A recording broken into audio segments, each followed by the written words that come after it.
अस्सलाम वालेकुम। सबसे पहले मेरी यूट्यूब फैमिली को रमज़ान मुबारक। Welcome back to our brand new video. आज के दिन का आगाज़ हो चुका है सहरी में। यहाँ हम सहरी की तैयारी कर रहे थे और उर्म एज़ यूजुअल यहाँ पे सो ही गई थी क्योंकि ये टाइम उसके सोने का ही था। सहरी से हम लोग फ्री हो चुके थे।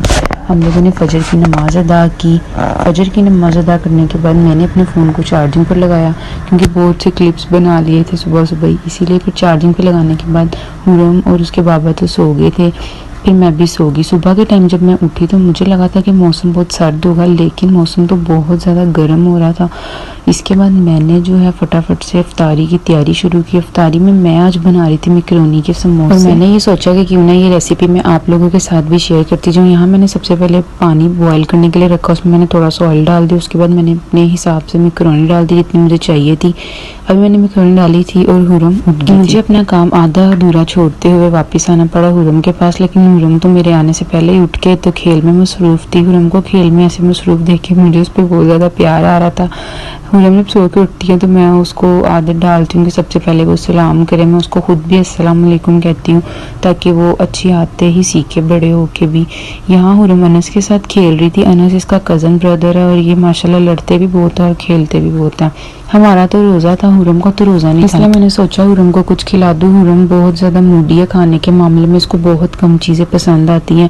ये सॉल्टिश लवर है, ये स्वीटिश लवर बिल्कुल भी नहीं है। इसको मीठा तो बिल्कुल भी नहीं पसंद। स्ट्रॉबेरी थोड़ी सी खट्टी मीठी, इसलिए मैंने इसको इस तरह दी कि शायद ये खा ले और इसके कपड़े भी गंदे ना हो, मगर इसने तो कचूमर निकाल दिया था उसका।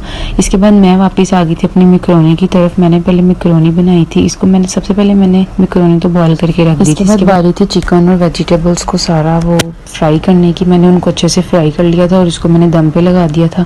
इसके बाद मैं जो है दही भल्ले के लिए सलाद और ये प्याज वगैरह सारी काट रही थी। इसके बाद मैकरोनी डाली मैंने और सब्जियां हमारी पक चुकी थी अच्छे से। मैंने मैकरोनी डाल कर इसको अच्छे से मिक्स कर दिया ताकि जो सारा मसाला है वो मैकरोनी में ऐड हो जाए। और यहाँ पर हमारी मैकरोनी बन के तैयार थी। फिर मैंने सोचा कि क्यों ना हम फ्रूट चाट भी साथ ही बना लें।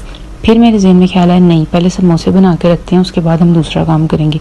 यहाँ पे मैं मैकरोनी टेस्ट करवाई थी क्योंकि हमारे घर में सबका रोज़ा था। एक छोटी बच्ची का रोज़ा नहीं था, हम उसको टेस्ट करवा रहे थे। वो हमारे सामने बैठ के खा रही थी। वाह क्या बात है। यहाँ पे हमारे शेपलेस समोसे तैयार हो गए थे। फिर मैंने सोचा कि मैं हुरम को भी तैयार कर दूँ क्योंकि अफ्तारी के टाइम सारे घर आ जाएंगे और हुरम जो है वो तैयार नहीं होगी, इसलिए मैंने सोचा हुरम को पहले तैयार कर देती ताकि जो एंड पे मेरा काम होगा वो फिर नहीं होगा ज़्यादा। हुरम को तैयार करना मेरा मेन काम होता है कह लो दिन का, क्योंकि मुझे ये होता है कि हुरम जो हर वक्त तैयार रहे और मतलब माशाल्लाह एक्टिव रहे बस।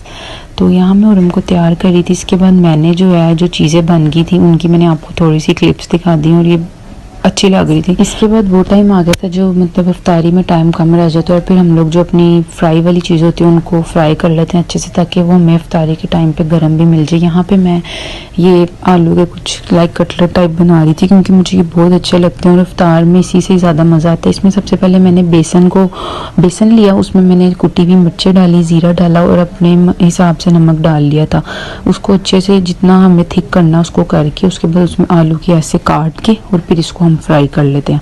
यहाँ पे मैं पालक के पत्ते भी फ्राई करी थी, ये भी अच्छे लगते हैं। आप लोग इसमें ये ज़रूर ट्राई करना और मुझे बताना कि ये कि आप लोगों को कैसे लगे।